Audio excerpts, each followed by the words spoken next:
घड़ी में रात के ठीक 3 बजने वाले थे। रश्मि अपने बेड पर आंखें बंद करके लेटी हुई थी। वो बहुत देर से सोने की कोशिश कर रही थी, लेकिन नींद की गोलियां खाने लेकिन उसके बावजूद भी उसके माथे से लगातार पसीने की बूंदें गिर रही थी। वो डरी सहमी सी अपने मन में लगातार कुछ बड़बड़ा रही थी कि तभी उसे अपने कानों के पास किसी की सांसें महसूस होने लगी। उसे महसूस हुआ कि जैसे कोई प्यार से उसके चेहरे को सहला रहा हो। वो उस एहसास को नजरअंदाज करने लगी कि तभी उसके कानों में उसे कुछ बुदबुदाने की आवाज सुनाई दी। रश्मि, अपनी आंखें खोलो, देखो मैं तुम्हारे पास आ गया। चले जाओ यहाँ से, प्लीज चले जाओ, मुझसे गलती हो गई, प्लीज मुझे माफ कर दो। अरे ऐसे कैसे चला जाऊं मैं यहाँ से? तुमने ही तो मुझे यहाँ बुलाया था और अब तुम ही मुझे यहाँ से जाने के लिए कह रही हो। ये कहकर वो काला साया रश्मि के बालों को सहलाने लगा। डर के मारे अब रश्मि का बुरा हाल हो चुका था। अरे अपनी आंखें खोलो ना, तुमने तो कहा था कि तुम मुझसे बहुत प्यार करती हो। देखो अगर तुमने अपनी आंखें नहीं खोली तो मैं तुम्हारे पूरे परिवार को अपने साथ ले जाऊंगा।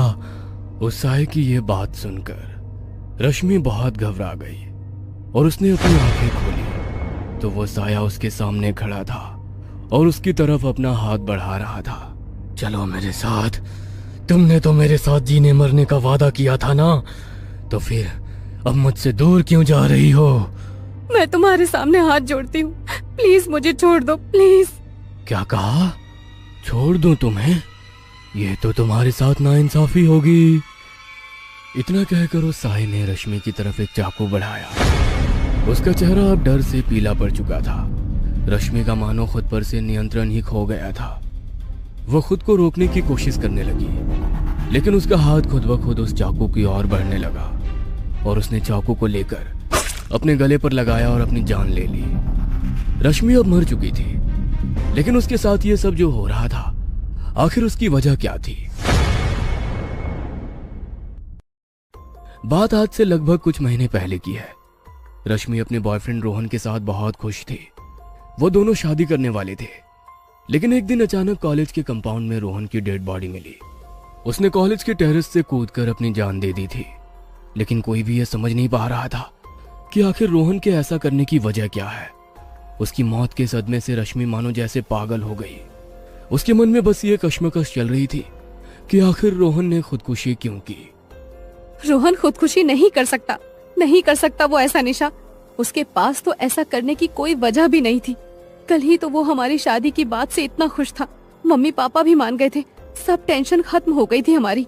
आज तो हम एंगेजमेंट की शॉपिंग करने जाने वाले थे। जरूर कोई ना कोई गड़बड़ है। मेरा रोहन खुदकुशी नहीं कर सकता। तुम ठीक कह रही हो रश्मि। जहाँ तक मैं भी रोहन को जानती हूँ, वो ऐसा कुछ करने की कभी सोच भी नहीं सकता था। वो तो इतना खुशमिजाज इंसान था। मैं इसकी तह तक जाऊंगी और पता लगा कर रहूंगी कि आखिर रोहन ने ऐसा क्यों किया। ऐसी क्या बात थी जो उसे अंदर ही अंदर खाए जा रही थी। रोहन की मौत को अब लगभग 2 महीने बीत चुके थे, लेकिन वो उस सदमे से बाहर नहीं आ पाई थी। एक शाम वो कॉलेज की लाइब्रेरी में बैठी अपनी और रोहन की पुरानी तस्वीरों को देख रही थी। उसकी आंखों से लगातार आंसू बह रहे थे कि तभी वहां रोहन का दोस्त सचिन आया। रश्मि, प्लीज संभालो खुद को। अगर रोहन की आत्मा तुम्हें ऐसे रोते हुए देखेगी तो उसे कितना दुख होगा। प्लीज शांत हो जाओ। ऐसे कैसे शांत हो जाऊं? मेरा रोहन खुदकुशी नहीं कर सकता। जरूर उसकी मौत के पीछे कोई तो राज है। रश्मि ने उसकी बात का कोई जवाब नहीं दिया और वो अपने आंसुओं को पोंछते हुए कॉलेज से अपने घर आ गई और जाकर अपने बिस्तर पर लेट गई कि तभी उसके कानों में एक आवाज बुदबुदाई, रश्मि, रश्मि। वो आवाज रोहन की थी, लेकिन उस आवाज को सुनकर अचानक रश्मि घबरा गई और इधर उधर देखने लगी तो उसे अपने सिरहाने पर रोहन की आत्मा दिखाई दी, जिसके सर से लगातार खून रिस रहा था। क्या हुआ? मुझे देखकर घबरा क्यों गई? तुम तो मुझसे प्यार करती हो ना? रोहन की आत्मा को अपने सामने देखकर रश्मि का डर से बुरा हाल हो चुका था। वो उसकी बातों का कोई जवाब नहीं दे पा रही थी। डर के मारे उसका पूरा शरीर थर थर कांप रहा था। बार बार रोहन उसे अपने पास बुला रहा था, डर के मारे वो बेहोश हो चुकी थी। सुबह उसकी आंख खुली तो सब कुछ नॉर्मल था, लेकिन उसके बिस्तर पर खून के निशान थे। उन्हें देखकर वो घबरा गई। अब हर रात उसके साथ ऐसे हादसे होने लगे। वो इन सब से अब बहुत परेशान होने लगी। उसकी तबीयत अब दिन ब दिन बिगड़ती जा रही थी। उसे मदद की सख्त जरूरत थी कि तभी एक दिन वो मदद मांगने अपने एक दोस्त केशव के पास गई। केशव, केशव प्लीज मुझे बचा लो, वो मुझे मार डालेगा केशव। अरे 1 मिनट, शांत हो जाओ। कौन तुम्हें मार डालेगा? क्या कह रही हो तुम? रोहन मुझे मार डालेगा, वो तुम्हें भी नहीं छोड़ेगा। ये सब क्या बकवास कर रही हो तुम? होश में आओ। मैं होश में ही हूँ। वो हर रात मुझे अपने पास बुलाता है। देखना, वो मुझे अपने साथ ले जाएगा। अरे तुम चिंता मत करो, ये सब जरूर तुम्हारा वहम है, ऐसा कुछ नहीं है। रश्मि बहुत डरी सहमी सी थी। केशव बार बार उसे समझा रहा था कि तभी केशव को अपने पीछे किसी के होने का एहसास हुआ। उसने जैसे ही पीछे मुड़कर देखा तो उसके सामने रोहन की आत्मा खड़ी थी। वो पूरी तरह खून से लथपथ था। रोहन की आत्मा को अपने सामने देखकर केशव के पसीने छूट गए और डर के मारे उसका शरीर बुरी तरह से कांप उठा। रोहन एक टक उसकी ओर देखने लगा और देखते ही देखते रोहन अपने लंबे गंदे नाखूनों से केशव के पेट को चीर डाला और उसके गोश्त को खाने लगा। मौके पर ही केशव की मौत हो गई। ये सब देखकर रश्मि बुरी तरह से डर गई और वहां से भाग निकली और अपने घर जाकर अपने बिस्तर पर चादर को अपने हाथों में भींचकर लेट गई। उसे बार बार वही सब याद आ रहा था। शाम का वक्त था। रोहन कॉलेज के टेरेस पर किसी से कॉल पर बात कर रहा था। तो चिंता मत कर, मैंने सब सेट कर लिया है। एक बार शादी हो जाने दे, फिर तो उसकी सारी प्रॉपर्टी मेरी ही होनी है। 1-2 साल बाद तो मैं उसे रास्ते से हटा ही दूंगा। रोहन रश्मि से प्यार नहीं करता था।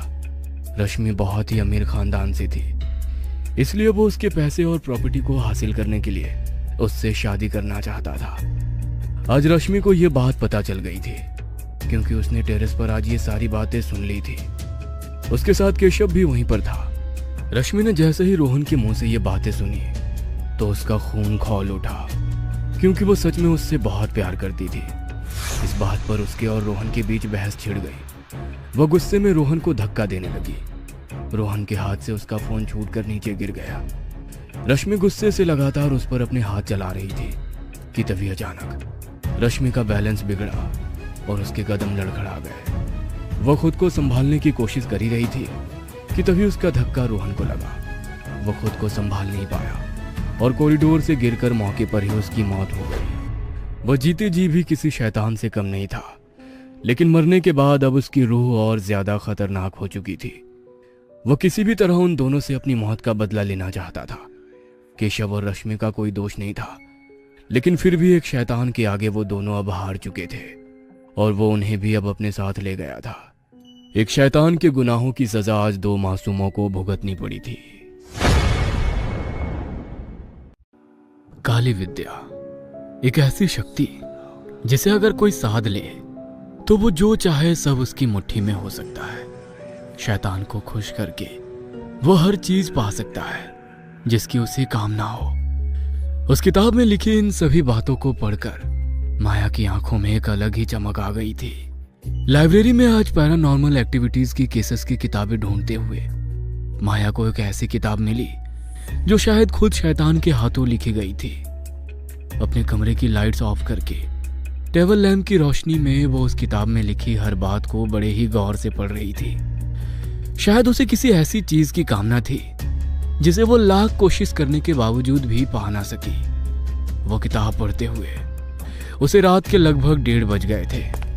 तभी उसे कॉरिडोर से किसी के कदमों की धीमी आहट सुनाई पड़ी। वो आहट अपने कानों में पड़ते ही उसने तुरंत उस किताब को बंद करके अपने ड्रॉअर में छिपा दिया और अपने बिस्तर पर जाके आंखें बंद कर लेट गई। थोड़ी ही देर में कॉरिडोर से आ रही उन कदमों की आहट भी शांत हो गई। तभी माया की दर्द भरी आंखों में आंसू गिरकर उसके सिरहाने पर बहने लगे। किसी को माफ नहीं करूंगी। जो इन लोगों ने मेरे साथ किया है उसका अंजाम तो इन्हें हर हाल में भोगना ही होगा। इतना कहकर वो अपनी आंखों में आंसू लिए गहरी नींद में सो गई। अगली रात वो फिर से उस शैतान किताब का अध्ययन करने लगी। कुछ रातों तक ये सिलसिला चलता रहा। आज वो उस किताब के आखिरी पन्ने पर पहुंच चुकी थी, जिसके अनुसार अब उसे उसके असली कार्य को शुरू करना था। इसीलिए अपने कमरे के दरवाजे को अंदर से बंद कर वह खिड़की के रास्ते से घर के बाहर निकल गई। उसने काले कपड़े पहने थे और खुद को एक काले कपड़े से लपेटा हुआ था ताकि कोई भी उसे पहचान ना सके। वह बड़े ही तेज कदमों से गांव के कब्रिस्तान की ओर बढ़ रही थी। उसके हाथ में वही किताब और एक काले रंग की पोटली थी। रात के ठीक 12 बजे वह कब्रिस्तान में दाखिल हुई। उसके आसपास हर जगह मुर्दा सड़े गले शरीर थे, जिनकी आत्माओं को आज वो अपनी आंखों से देख पा रही थी। लेकिन उसके मन में आज कोई खौफ नहीं था। उसने उस काली पोटली से कुछ सामान निकाला और कब्रिस्तान के एक कोने में जाकर उस किताब में लिखे हुए मंत्रों का उच्चारण करने लगी। तभी अग्नि से धधकता एक यज्ञ कुंड उसके सामने आ गया। अपने चारों ओर उसने एक लाल पदार्थ से एक घेरे को बना लिया और उस घेरे के अंदर बैठकर किताब में लिखी विधि के अनुसार उसने अपनी साधना करनी आरंभ की। वह जानती थी कि उसके लिए यह साधना करना आसान नहीं होगा, इसीलिए वो अपने साथ होने वाली हर असाधारण चीज के लिए खुद को पहले ही तैयार करके आई थी। यज्ञ शुरू करते ही कब्रिस्तान में भटक रही अतृप्त आत्माएं उसके पास आने की कोशिश करने लगी। तभी उस लाल सुरक्षित घेरे के कारण वह आत्माएं उसे छू नहीं पाई। किताब में लिखी विधि के अनुसार माया को पूरे 41 दिन तक उस साधना को दोहराकर इसे पूर्ण करना था। अपने पहले दिन की साधना पूरी कर माया के चेहरे पर एक अलग ही खुशी थी। अपनी साधना पूरी कर वो कब्रिस्तान के बाहर आई और उसने काली पोटली में कुछ लपेटकर कब्रिस्तान की चौखट पर गाड़ दिया। तेज कदमों से चलती हुई कुछ देर बाद वो खिड़की के रास्ते अपने कमरे में दाखिल हुई और खुद पर पानी के कुछ छींटे मारकर उसने अपने कपड़ों को बदल लिया। तभी उसे कमरे के बाहर से कुछ आवाजें सुनाई दी। ना जाने किसने मेरे बच्चे की ऐसी हालत की है, ना तो इसे जीने में छोड़ा है ना मरने में। उस आवाज को सुनकर माया के चेहरे पर शैतानियत भरी एक मुस्कान आ गई और अपने ड्रॉअर से एक तस्वीर निकालकर उसे देख वो रोने लगी। अगली सुबह वो उठी और अपने पति के लिए नाश्ता लेकर उसके कमरे में पहुंची तो उसके पति ने बड़े ही कटीले स्वर में उसकी ओर देखते हुए कहा, तुझे कितनी बार कहा है मुझसे दूर रहा कर? हाँ, जिस दिन से तू इस घर में आई है मेरा तो जीना दुश्वार हो गया है। अरे ऐसी जिंदगी से अच्छा तो भगवान मुझे मौत दे देता, मेरी आत्मा को शांति मिल जाती। अब खड़ी खड़ी मेरा मुंह क्या देख रही है? चल जा यहाँ से। उसके चिल्लाने की तेज आवाज सुनकर उसकी माँ उसके कमरे में आई। अपने अपाहिज बेटे की ऐसी लाचारी देखकर उसका मन अंदर ही अंदर की चोट रहा था। उसकी आंखों में अपने बेटे की ऐसी हालत का दर्द देखकर माया उसकी और एक शैतानियत भरी हंसी के साथ देख रही थी। चली जा यहाँ से, अकेला छोड़ दे हमें। अपनी सास की बातें सुनकर वह बिना कुछ कहे वहां से चली गई और रात होते ही उसने फिर से कब्रिस्तान जाकर अपनी साधना प्रारंभ की। अग्नि में आहुति देते हुए उसने एक लाल कपड़े में बंधी एक गुड़िया को बाहर निकाला और एक काले कपड़े को उसके शरीर पर बांध दिया। कुछ ही दिनों में उसकी 40वें दिन की साधना भी आज पूर्ण हो गई थी। उसके पति की हालत ना तो अब एक जिंदा इंसान जैसी थी और ना ही वो एक मुर्दा था। माया अपने बिस्तर पर बैठी उसी गुड़िया को अपने हाथ में लिए उसकी ओर बड़ी ही नफरत भरी नजरों से देख रही थी। उस गुड़िया का पूरा शरीर उसने अनगिनत सुइयों से भर दिया था। दूसरे कमरे से आ रही उन चीखों को सुनकर मानो उसे बहुत आनंद मिल रहा था। कल उसकी साधना की आखिरी रात थी, जिसके बाद वो शैतान की उस शक्ति को अर्जित करने वाली थी जिसकी उसे पिछले 40 दिनों से कामना थी। शांत हो जा बेटा, शांत हो जा। हे भगवान, अपनी औलाद को इस हाल में देखने से अच्छा है कि तू मुझे अपने पास बुला ले, अपने पास बुला ले। तेज आवाज में रोते हुए अपनी सास की इन बातों को सुनकर माया की आंखें भर आई थी। शायद उसे अपनी जिंदगी में बीती कुछ खौफनाक घटनाएं उन चीजों से याद आने लगी थी। आज उसकी साधना की आखिरी रात थी। उसने कब्रिस्तान की चौखट पर पहुंचकर वहां गड़ी उस काली पोटली को बाहर निकाला और यज्ञ कुंड में जल रही धधकती अग्नि के सामने जाकर बैठ गई। उस काले कपड़े को खोलकर उसने यज्ञ कुंड के सामने रख दिया। उसके अंदर किसी नवजात बच्ची के पैरों की पायल थी, जिसे देखकर उसकी आंखों में आंसू आ गए थे। वो अपनी आंखों में आंसू लिए ही लगातार अपनी साधना कर रही थी। मंत्रोच्चार को पूर्ण कर उसने नियमों के अनुसार यज्ञ कुंड में अपने रक्त की कुछ बूंदें डालनी थी, जो यज्ञ की अग्नि में पड़ते ही रक्त बीज को जागृत कर सके। वही शैतान जो आज उसकी सभी मनोकामनाओं को पूर्ण करने वाला था। नियमों के अनुसार उसने अपनी हथेली को काटकर अपने रक्त को यज्ञ कुंड की अग्नि में प्रवाहित कर दिया। तभी उसकी आंखों के सामने उसे एक बेहद विशाल काली परछाई दिखाई दी, जिसकी लाल भयानक आंखें रात के उस अंधेरे में चमक रही थी। उसने उसके हाथों में उस गुड़िया और उन पायलों को थमा दिया और यज्ञ कुंड की अग्नि को बुझाकर वहां से चली गई। उस रात को उस कमरे में अपने पति की चीखों से किसी को खोने की तड़प महसूस हो रही थी। सुबह जब वो उठी तो उसके घर के बाहर गांव के लोगों की भीड़ जमा थी। अर्थी पर उसके पति का पार्थिव शरीर पड़ा हुआ था। उसकी आंखें पूरी तरह बाहर को निकल आ चुकी थी। उसका पूरा शरीर इस कदर सफेद पड़ चुका था, मानो उसके एक एक बूंद खून को किसी ने बड़ी ही बेरहमी से उसके शरीर से निकाल लिया हो। उसका मृत शरीर देखने में एक राक्षस की तरह भयानक लग रहा था। अपने बेटे की चिता को अग्नि देकर उसकी मां अपने कमरे में बैठी फूट फूट कर रो रही थी। अपनी औलाद जब इस दुनिया से जाती है तो बहुत दुख होता है ना। तू चली जा यहाँ से। मैं जानती हूँ मेरे बेटे को तूने ही मारा है डायन। मेरे कुल का नाश कर दिया तूने। ना जाने वो कौन सी मनहूस घड़ी थी जब मैं तुझे अपने घर की बहू बना कर लाई थी। सच कहा आपने। ना जाने वो कौन सी मनहूस घड़ी थी जब मैं आप जैसे शैतानों के घर दुल्हन बनकर आई थी। आपको क्या लगता है कि आपकी नीच कर्मों का फल आपके बेटे की जिंदगी के साथ खत्म हो गया? सजा तो आपको भी मिलेगी, मेरी बच्चियों को मुझसे छीनने की। भूल गई मेरी फूल सी बच्चियों के साथ क्या किया था आप दोनों ने? तड़प रही थी उस रात मेरी फूल सी बच्ची मेरी गोद में आने के लिए, लेकिन आप लोगों ने उसे मेरी आंखों के सामने मुझसे हमेशा के लिए छीन लिया। आपके समाज की बनाई हुई इन कुप्रथाओं ने मुझसे मेरी 3 बच्चियों को पैदा होते ही छीन लिया। भगवान ने मुझे अपने आशीर्वाद स्वरूप 3 बच्चियों को जन्म देने का सौभाग्य दिया, लेकिन आप लोगों ने शैतान बनकर उन मासूमों को जीते जी मार दिया। आज जब अपनी आंखों के सामने अपने बेटे को मरते हुए देखा तो आपकी आत्मा सिहर उठी। याद करो उन रातों को जब मुझसे मेरी बच्चियों को छीना था आपने और आपके उस राक्षस बेटे ने मार डाला था उन्हें। पोता चाहिए था ना आपको? देखिए अब तो मैंने आपके वंश को ही खत्म कर दिया।